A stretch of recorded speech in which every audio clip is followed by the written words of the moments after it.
Riding with my top down, listening to this Jesus music.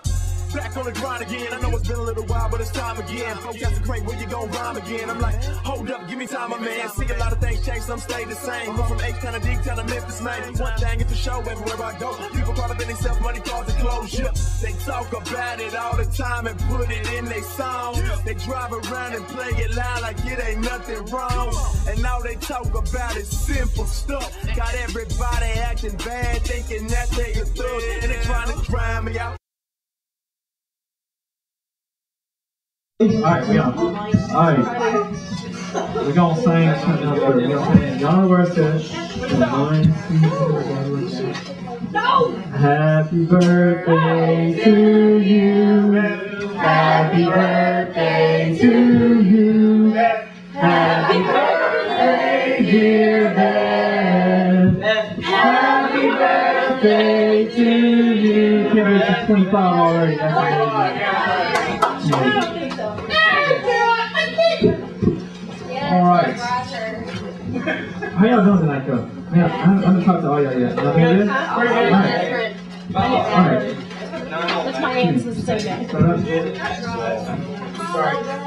Wow. You knew it was there. Why did you? 22.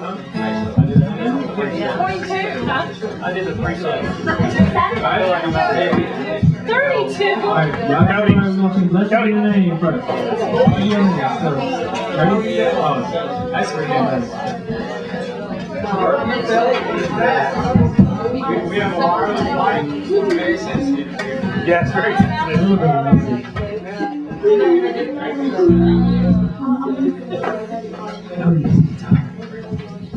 Cody, no. Are you ready? Cody, too. Put it in your pocket. Oh, that's pretty. That's pretty. Alright. Here we go.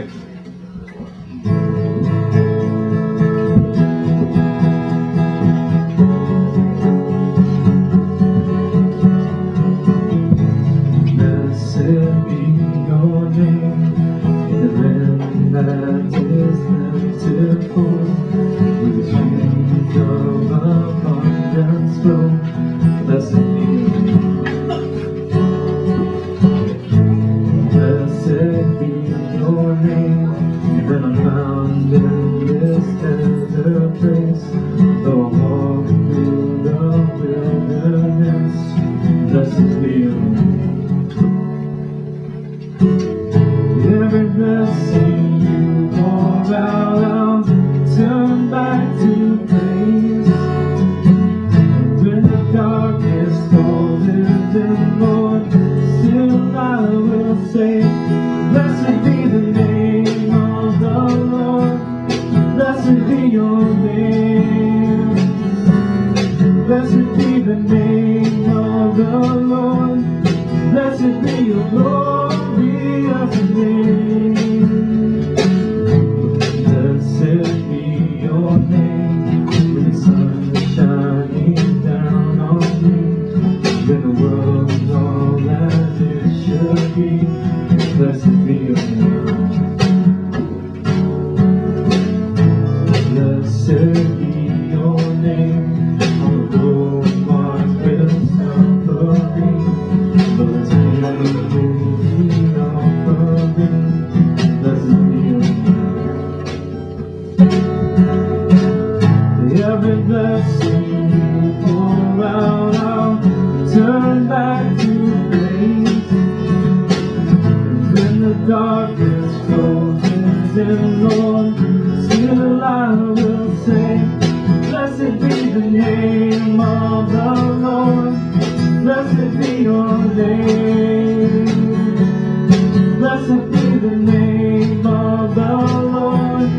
Blessed be your glorious name. You give and take away.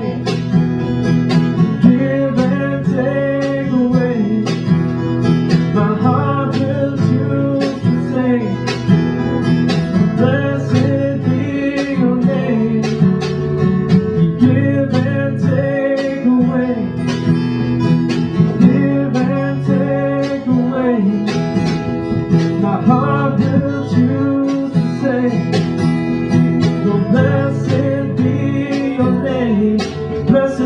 the name of the Lord.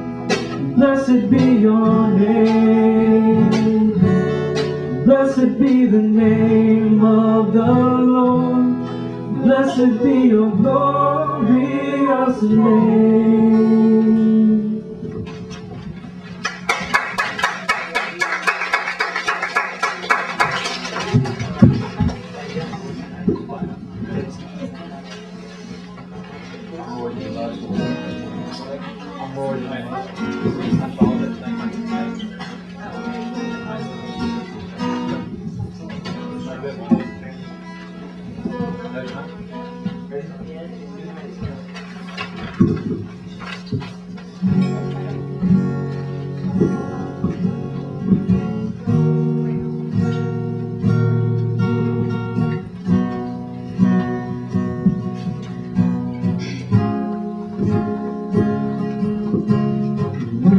Take a dying man and raise him up to life again.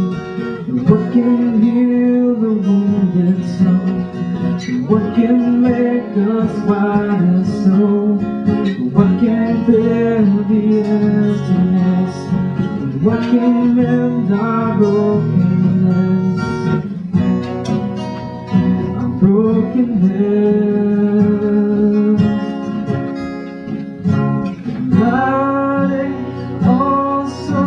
Wonderful is the holy cross, where the Lamb laid down his life to lift us from the fall. I am the power of the cross.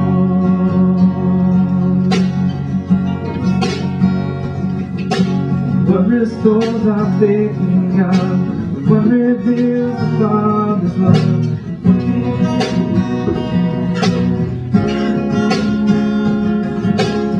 can bring the guilty ones? What can save and overcome? And overcome. Mighty, awesome, wonderful is the holy cross, where the Lamb laid down his life to lift us from the fall. Mighty is the power of the cross. It's a miracle to me. It's still a mystery. It's a miracle to me. The power of God for those who believe. Mighty, awesome, wonderful is the holy cross, where the Lamb laid down his life to lift us from the fall. Mighty is the power of, mighty is the power of, mighty is the power of the cross.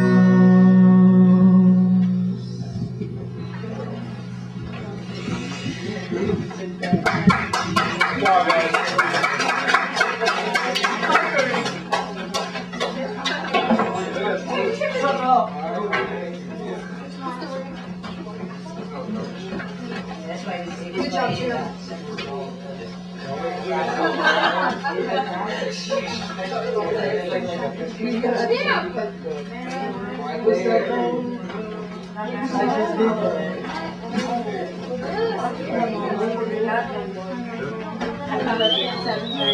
Hey, now I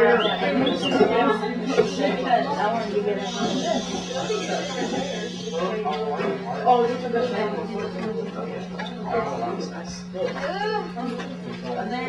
listen up.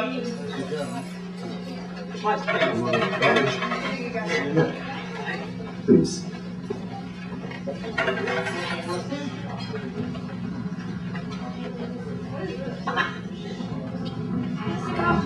Please sit down.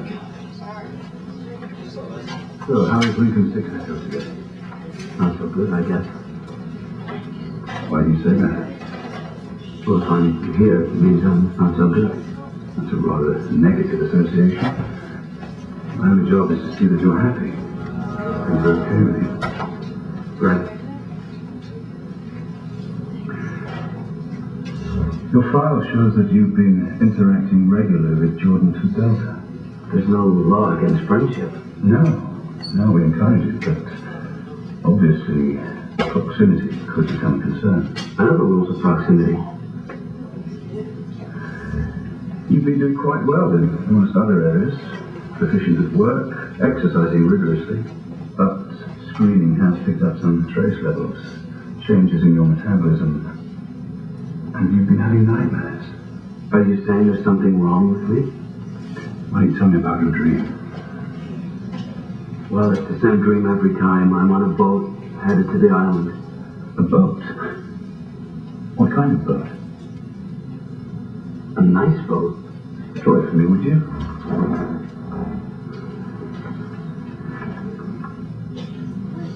So, you're heading toward the island. What happens then? I drowned. Really? Why do you think that is? I don't know. You tell me. Maybe you're afraid of winning. Why would I be afraid of winning? You tell me.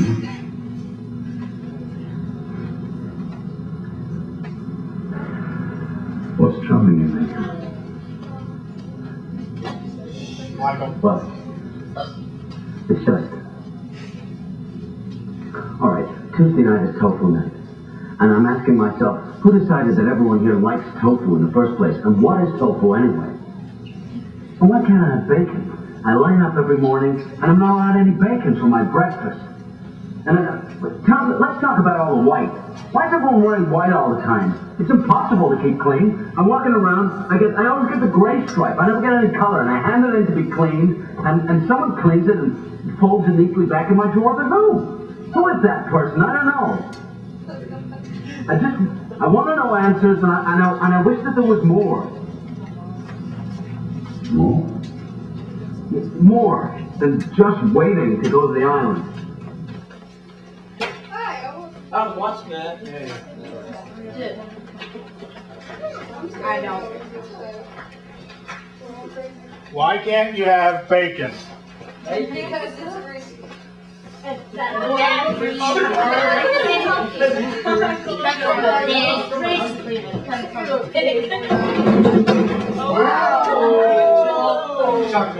probably read that. No, he just like brothers why don't work. He just like knocked over his car. Yes. Why can't he have bacon? I got my stand. Don't knock over the speaker. I know. Yeah, that's kind of impossible. How many have seen this movie? What is it? Island. I saw it. It's on today. Which last? Ian McGregor. Shut up. Scarlett. I saw it. It's not Ian. Take your hat off. I saw parts of it. Okay. Take it off. If you've seen the movie, you understand what he was talking about. Why he can't have bacon. Who likes tofu? Who's eating tofu? I like tofu. That's I'm good. It's like if you like grits. That's all I'm saying. I had yogurt for like bacon. Mine, that's a joke there. When I was 13 years old, I got to come to Kentucky, which I guess that's a cross celebration for those by Kentucky, to go with my uncle to California. And as a 13-year-old, this was a pretty big deal for me because he was a semi-truck driver. So I was a 13-year-old and got to drive from Miami to Kentucky in a semi-truck, and then was going to head from Kentucky to California on a trip. And I was very excited to go, and I was the only one in my family that had never gone anywhere. But up until that point, I'd only gone to Kentucky and Georgia just on my way traveling. But this trip was very exciting for me as a 13-year-old. One, because I got away from my family for the summer. And two, my uncle was very rich. And his son was half my age. He was only 7 years old at the time. But he had all kinds of good toys. He had a little four-wheeler ATC. At 7 years old, had a four-wheeler ATC. And his father owned all this property, and so we had all kinds of room to ride this ATC. Well, he also had a dirt bike. It was an 80, for those who know anything about dirt bikes. Well, for a 7-year-old, this was a pretty big bike, and he actually was not allowed to ride it. And so when I got there, I was a little bit older, so I told my uncle, hey, I'll ride it. And he was like, well, have you ever ridden a motorcycle before? Sure. I've done all kinds of stuff. Well, I had ridden bicycles and stuff, but I've never really ridden a motorcycle like that. I've ridden a moped once. So anyway, so I got on this bike, and I get on, and put the helmet on, and then get ready. And I put it in gear, and I take off. I go about 50 feet, run into a bush, fall on the ground, hurt my leg. Yeah, he went up the tree like yeah, I heard about that, Michael. He bent over. And so my uncle was very mad at me because here I was telling him that I could ride this motorcycle, and I ended up crashing into a bush, and possibly I didn't do anything to it, but he didn't know that at the time. Well, as the trip went on, we ended up going to California, and we were gone for about a week, and I came back, and we had a little more time. And I decided to try to ride the motorcycle again. And this time, rather than being the arrogant little 13-year-old boy that I was, I decided to start out slow. And so I got on it, and I put it in first gear, and I would just go. But eventually I got on it, and I got used to it, and started going faster and faster. Eventually, went as fast as it could go down the street, because they lived at the end of a big old farm. But by the time the trip was over and I flew back to Miami, I had put over 80 miles on this dirt bike. Just riding up and down the street and around the corner and through the woods and stuff like that. And my uncle's mad at that just because I'd ridden it so much. But I'd learned to ride it again, and I got back on it. And in this video, you hear Lincoln 6 Echo was talking about who chose tofu, and why did they choose tofu on Tuesday night, and why did you have to wear white, because the whole complex had to wear white. Where do our choices take us? What choices have you made today? What's the most important choice you made today? Caroline bought a car. That's a pretty big choice. I remember my first car. I'm running cross country in 2 weeks. Running cross country. Cody's the only one in school, so his decision is probably a little more important than some of you who slept in until, do I get up at noon or 1 o'clock? I mean, you're on the break, it doesn't matter. I did an hour. But as children, and with my kids, I make a lot of their choices for them. So my daughter's only 8, my son's only 6. And as independent as they want to be, especially hanging around you guys, I still have to make a decision when they eat, what clothes they get and wear, when they get up for school, when they go to bed, what movies they watch and don't watch.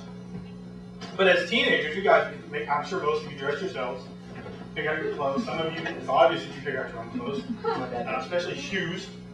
Sometimes. And you figure out when you want to eat, what you want to eat. And you probably have to get up and go to school, and you usually stay up till you want.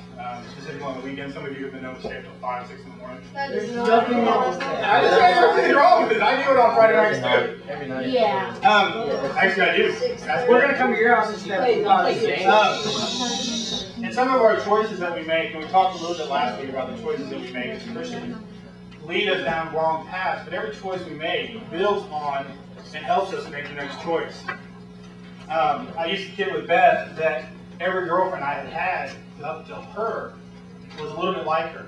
Whether they had, there's nothing wrong with that. Whether they had the same hair, same personality, or certainly it wasn't a big deal. But that's better. She was looking for me. She's the whole package. Oh, she's all looking That's right. She's all those girls. But anyways, but we make decisions, and the people we meet and the people we get to know help us as we make decisions. In OTC, we're talking about habits. And it's kind of the same way as the decisions and the things you do. I got to sit over here. Oh, that was a nice little move. So Sanjay's moving. But if I move you, then one of them has a retreat out.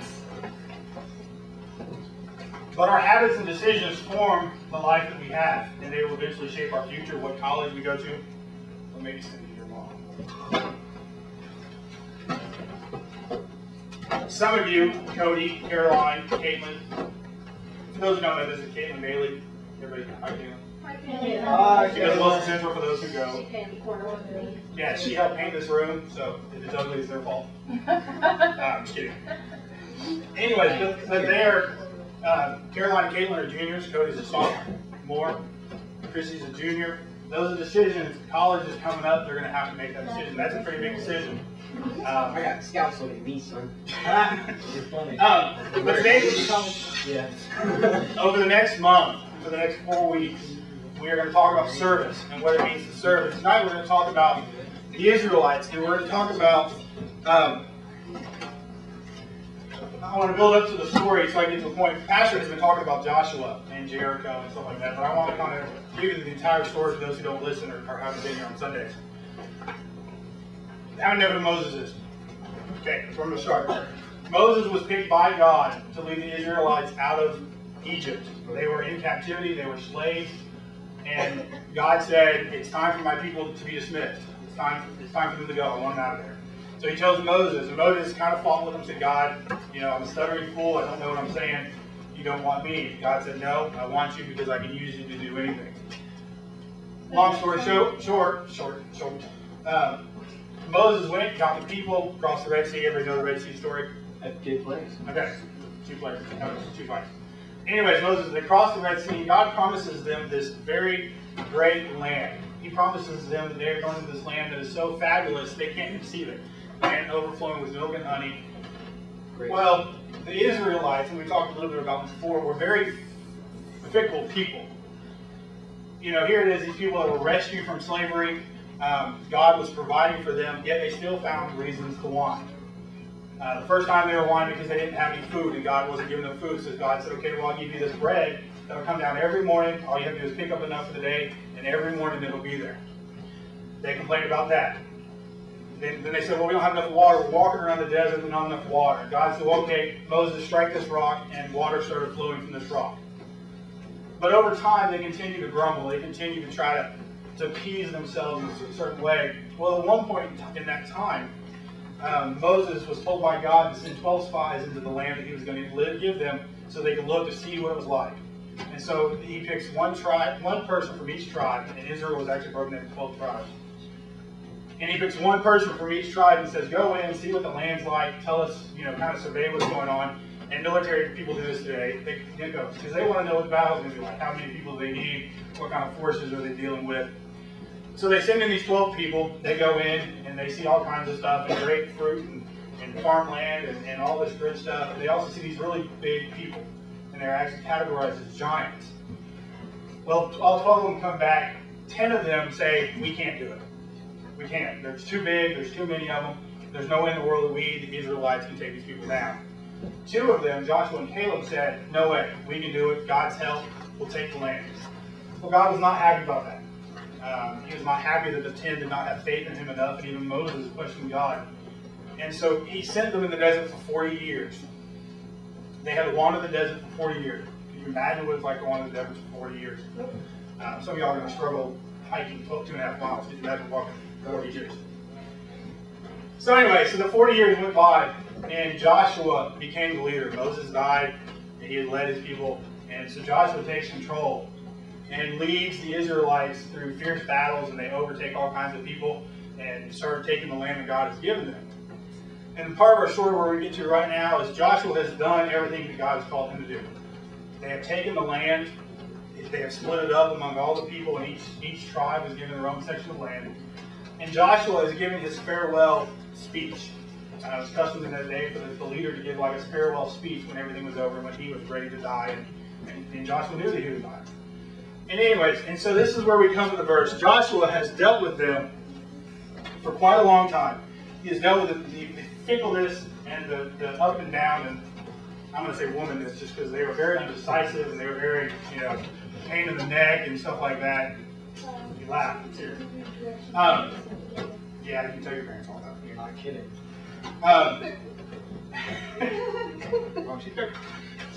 Anyway, so he's giving this speech, and the Israelites have been very weird, and they've gone up and down, and they've really not committed to God.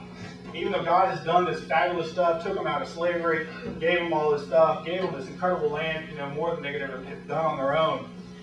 and yet they still never commit to Him fully. That is like you guys today.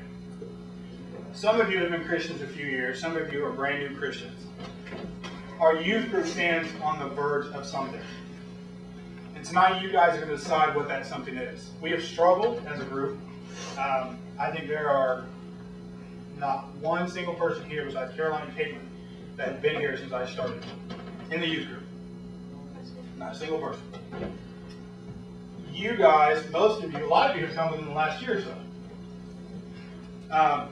But our youth group stands on the verge of something. We are either going to be great or we are going to continue to be mediocre. Or average, or just here. This service is very serious because I as a youth pastor, we talked kind of about it Sunday, we talked about it last week. My job is to make you better Christians. That is my sole purpose here. If I'm not doing that, then I failed at my job and I might as well quit. I don't think I have. And we've seen in the last couple of weeks with Michael and CJ and the OTC group is forming and stepping up. This is what Joshua told his people.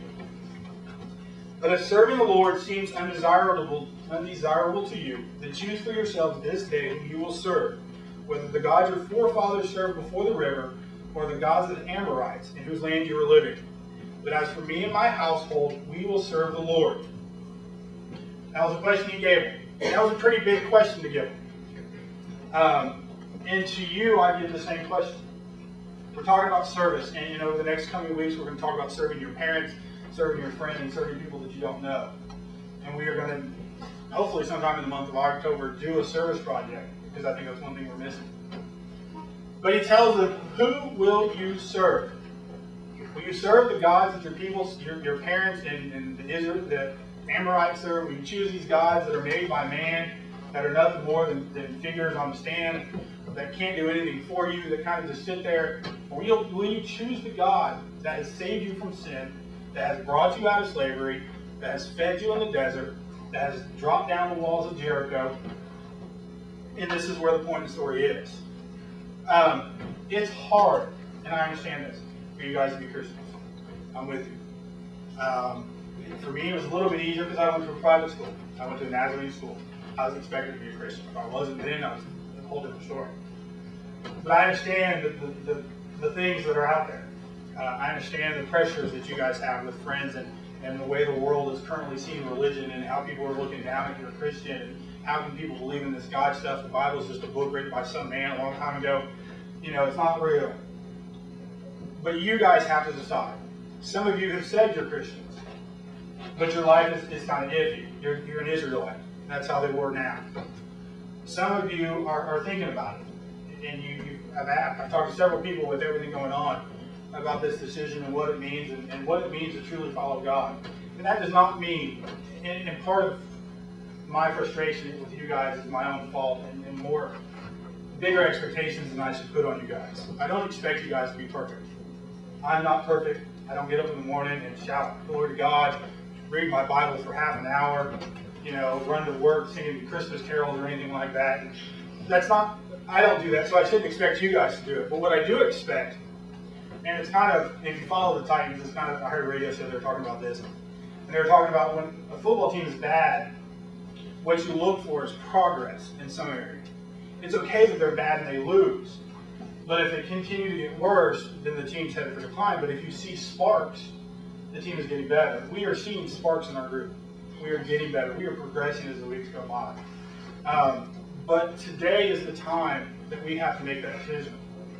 Today is the time that we have to decide, yes, I'm going to stand up. I'm going to be a Christian. I'm not going to go to parties. I'm not going to drink. I'm not going to listen to sex-filled, cursed out music like some of the...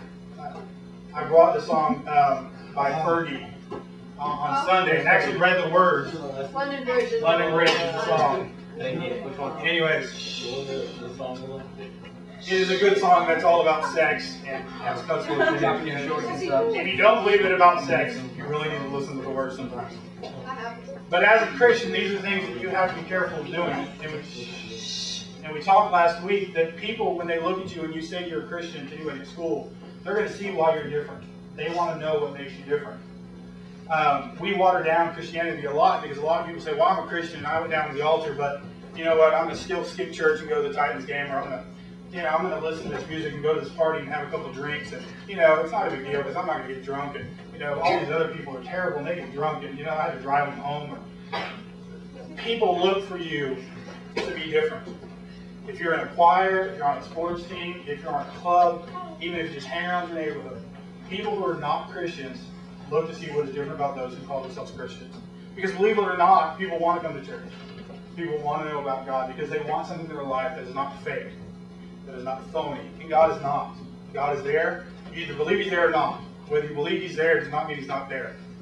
That doesn't make any sense whatsoever. In the verse in Matthew 6:24, it says, "No one can serve two masters. For either he will hate the one and love the other, or else he will be loyal to one and despise the other. You cannot serve God and..." This is mammon. Man. How many of you have ever tried to skate and rollerblade at the same time? Have you ever what? Skate and rollerblade. Skate and rollerblade at the same time. I was trying to think of how I could describe this serving of two masters to you guys, and I really couldn't think of the thing. The only way that I could really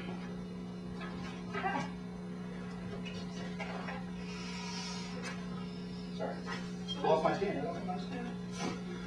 Anyways. Oh, he took it Yeah. But when we talk about serving two masters, it's precisely where Joshua was telling the Israelites that they need to do. If you're not going to serve God, don't say you're going to serve God. If you're not going to be a Christian, don't say you're a Christian. Because all you're doing is watering down those who do say they are Christians. But if you're going to be a Christian, be a Christian. And it's not easy. You will struggle with it daily. Being a Christian is not a fairy tale. It does not make your life whole. It does not make everything in the world just feel better, and your life's not going to stop sucking. And for those of you who still suck, you always do it. God loves you. He made you special. But being a Christian is more than just talking about it. It is more than just coming and sitting in this room and people looking at you and singing the songs and stuff like that. It does not make you a Christian. When no one is looking is where you are determined whether you're a Christian or not. If you sit at your computer and do things and read things and look at things that you shouldn't be doing, that's where God sees you. We may never see it. There's a lot of things in your life that I don't know. But that doesn't mean they're okay. And that doesn't mean that God's not going to see it. God is there. God is everywhere. God is in the room when you're on the computer. God is in the car when you're making out with your boyfriend or girlfriend. God is at the party when you're getting drunk. He's at school when you're smoking behind the building. That would be really hard to do at my school. Anyways, so this is the question, and I'm gonna read it again because I want, and this is gonna. Let me read this, Joshua, one time. Let me read it from the Message. It's maybe a little bit easier to read. If you decide that it's a bad thing to worship God, then choose a God you'd rather serve and do it today. Choose one of the gods that your ancestors worshipped from the country beyond the river, or one of the gods of the Amorites on whose land you're now living. As for me and my family, we will worship God. This is how the people answered. The people answered, we'd never forsake God. Never. We'd never leave God to worship other gods. They lied. Right there. They didn't know it. And as we've talked about before, we've looked at the Israelites and we've seen some of that. They lied because they did not serve God. And they did turn from God. They did turn from God. Throughout the rest of the Old Testament, it gives us a history of the things that they did and the atrocities that they did and the gods they tried to serve. And only to come back crying to God, saying, God, please save us, please forgive us. So this is how we're going to end. And Cody, can you come up here and play me some really soft music? Everybody stand up. No love songs, please. No love songs. No love songs. Get on the back where I'm sitting. Why not? Listen. Shut up, man.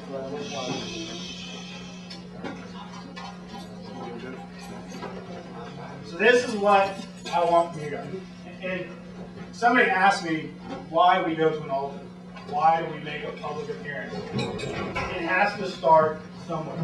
If you cannot, in front of your friends, in front of the people that know you best, stand and say, I'm going to be a Christian and I'm going to do what God wants me to do, then you are going to fall when your friends tell you and ask you the same thing. So what I want, and I want people to be serious about this. I don't want people just to come and say that they're going to do it. Because if you do this, I'm going to expect more of you. I'm not going to expect you to be perfect. And if you feel like I push you too hard, let me know. But I am going to expect more out of you. In the OTC group, I've already told them this. I expect more out of those 5 students that are at OTC because they have told me they want to be leaders. So today I tell you, who are you going to serve? If you have said that you are a Christian, the answer should be easy. If you are not a Christian, you have to decide where are you going to fit in. What are you going to do? And life for you is not going to be difficult. If you decide that you don't feel that God is right now, I'm not going to do anything about it. I'm going to continue to get up here and I'm going to continue to speak, and hopefully over time in prayer you will see that God is the answer, and you will see that you need God. Get it? I was trying to figure out what so I'm going to close your eyes and I'm going to pray. Think about it. Choose you this day whom you will serve. As for me and my house, my wife, we will serve the Lord, and I will continue to speak, and I will continue to get up here. If one person says, yes, I'll do it, that'll be enough. So right now, Cody's going to play just a second, I'm going to pray, and when I'm done praying, I want, if you choose God, if you say, yes, I'm tired of the games, I'm tired of the life that I've been living, I'm tired of going home and getting yelled at by my parents because they want me to be a leader, but I'm not being a leader. You know, I'm tired of doing this with my friends and kind of just, you know, hanging out with them and kind of getting nowhere. If that's what you want, if you want God, and you really want God, not just, well, I'm going to be a Christian, but I'm just going to come to church. I don't want that. And I don't want you to make that decision. This isn't a popularity contest. This isn't about who's going to be cool and who's not. It's a question. Some of you that have heard my testimony, I went to church 7 days a week. I grew up in a Nazarene school. I went to a Nazarene church. My mom went to church. My family went to church. I played church. Now that I've actually committed to being a Christian and I've committed to teaching and leading students. So I'm going to pray, and I'm going to ask you that question one more time. And if you want that, if you want God, I want you to come up, just stand in front of the altar, hold hands, hug, kiss. No, you can hug. But this is a public demonstration. This is where your friends see you making that commitment. Because you are a group. And you are the people that are going to hold each other up. You are the people that are going to push each other. You know, if Jack comes up, but Becca sees him in the hall and says, hey, you shouldn't be doing that. That's what this group is about. This group is not just about 20 kids that come to church and kind of hang out on Wednesdays and Sundays. This group is about lifting each other up, pushing each other, helping each other become better. So we're going to pray, and that's the question I ask you. Think about it as we pray, and as Cody talks, as I get a drink. Talk, plays. Bow your heads. Our gracious Heavenly Father, the message has been given, and you've had me sit on this for 3 weeks, and I think that you wanted me to think about exactly how I was going to do it. But Lord, I presented the question, and it's a difficult one. And as a teenager, it's more difficult than an adult.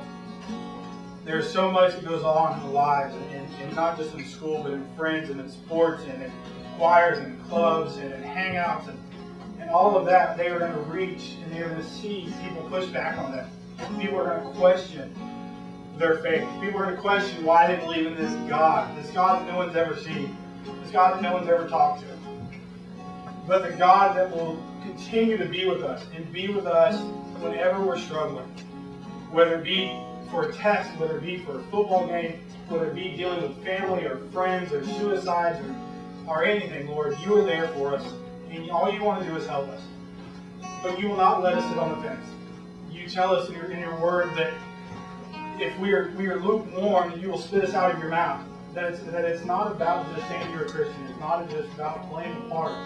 Because anybody can do that, and actors do it on a daily basis. But Lord, it's about action, and it's about stepping forward and proclaiming your faith in front of the friends that are here, but more important, the friends that don't know you. And Lord, I just pray for each student here, and I pray earnestly that you will help them. And some of them may be struggling with this right now. Some of them may not know where they are. Some of them may not know exactly what they want to do. But Lord, you are there, and your Spirit is here. Your Spirit is upon each and every student here. And so, Lord, I ask this question one more time, and I've asked the students to respond, and I pray that the choice be theirs, and that no one feel pressured to do, because all that does is make it worse. And I pray that students don't get scared of making this commitment. And we are going to fail. Some people are going to walk out of this room in 15 minutes, do something that you would not want us to do. But that is okay. You tell us you love us, and there's nothing in the world that can change that. You told us that you know us more than anybody can ever know us. You know the number of hair on our head. You knew us before we were even conceived, Lord. And I pray right now that you be with these students as they make the decision. Again, it's not an easy one. I pray that you'll be with Beth and me and Rick and Kyle as we have to work with these students, and we guide them and lead them in the right direction, Lord. Help us not to be the stumbling block and to keep these students down, but to be there to lift them up and not punish them when they do something wrong, but to lift them up and help them understand what they did wrong and to keep them from doing that. Because our choices are our learning decisions. Our choices are ways that we learn what's right and what's wrong. And we're going to fail, we're going to fall, but you are there to guide us, and you sent your Son to die for us so that we can make this decision. Because ultimately, we are sinners. Every one of us in this room, every one of us in this church, everyone in the world is sinners. We've all done something wrong. No one is perfect, and no one is sinless, Lord. But tonight, that decision can change the lives of students here. And I pray that we keep our heads bowed, that those choose you this day who you will serve. Will you serve yourself? Will you serve your friends? Will you serve money? Will you serve your job? Will you serve your family? Or will you serve the God that can heal you, that can save you, and that can lead you down the path of righteousness and ultimately to heaven? That is a decision that's before you. And like I said, I don't want anybody to feel that they have to make a decision. We're in a small group, so it's a little bit different. But know that ultimately, you will not be looked down upon. And like I said, I'd rather people commit to this and truly know what they're committing to than to say you'll do it and fall back 6 months later saying, well, I wasn't sure and I kind of fell away. So I'm going to ask if you want to come and just sit on the altar, stand on the altar. Choose you this day whom you will serve. If you will serve God, then I want you to come forward and make that public announcement. I want you to make that public statement so that your friends and your peers can see and understand and know who you are. If not, just go ahead and sit down. And just go ahead and sit. And I just give that decision to you guys. And Cody's going to play, and we'll just sit here for a minute and see where it goes.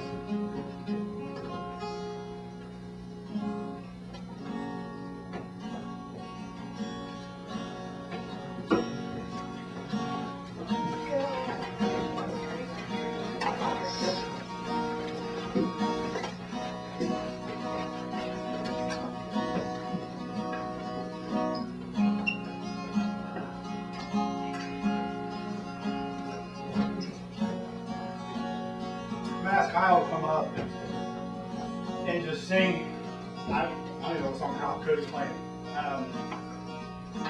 I'm proud of everybody in this room. And like I said, I'm going to expect a lot from everybody that's standing up. And that's going to go with talking, that's going to go with the music you listen to, the things you watch on TV, the movies you see. I'm not going to be a watchdog. I'm not here to judge you. I'm not here to tell you you're right or wrong. That is ultimately God's decision. God is the one that tells you you're right or wrong. I bring you word, and I bring His word that He's given me to bring to you. And I'm going to help you, and I'm going to point things out. And there may be times that I have to go to your parents and say, hey, this is what's going on. This is what they're doing. But I'm happy and Kyle's going to sing, and I want us to celebrate. I don't want us to be somber and just kind of shit like this. Because this decision is an exciting one. And this church is not exciting enough sometimes. Almost every major revival that's happened in the United States and around the world has happened within a youth group, with students, not necessarily with adults, because you guys are more open, you guys are more aware of your decisions, and you're more likely to get excited about things. Kyle's going to sing. I'm going to do something kind of weird, and I'll get to that when Kyle's done. So then just pick a song. Don't make it. I don't have any ideas.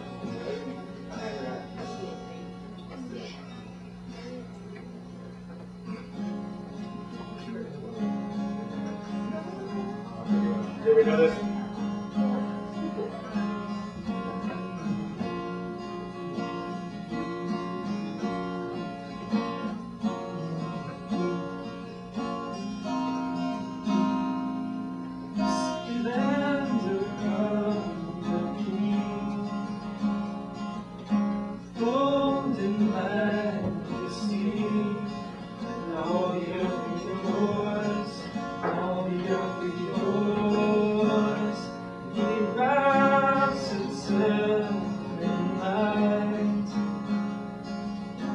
Darkness tries to hide.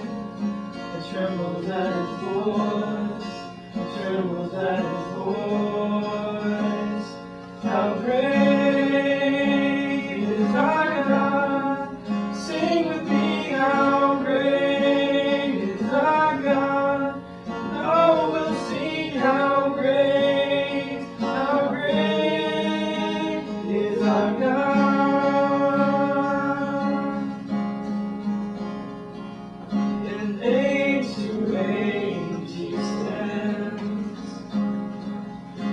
Time is in his hands, beginning and the end, beginning and the end. The Godhead, three in one. Father, Spirit, Son, the Lion and the Lamb, the Lion and the Lamb. How great! Our God, sing with me, how great is our God, and all will see how great is our God. How great is our God, sing with me, how great is our God. Oh, we'll sing how great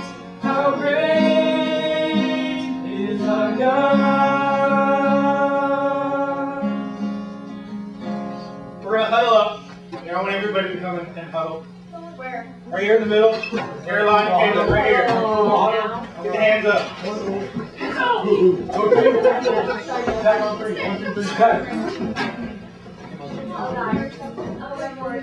Hold your hands up.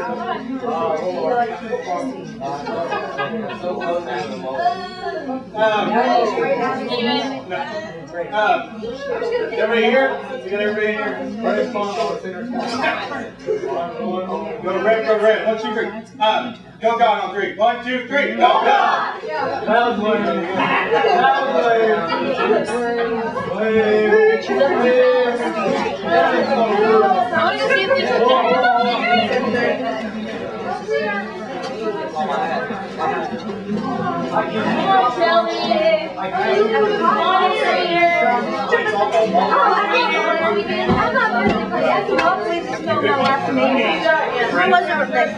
Last Saturday, yeah,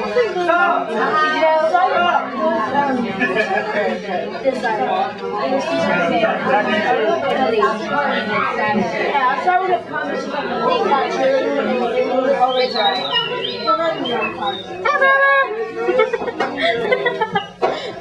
Okay, go. now I'm with you.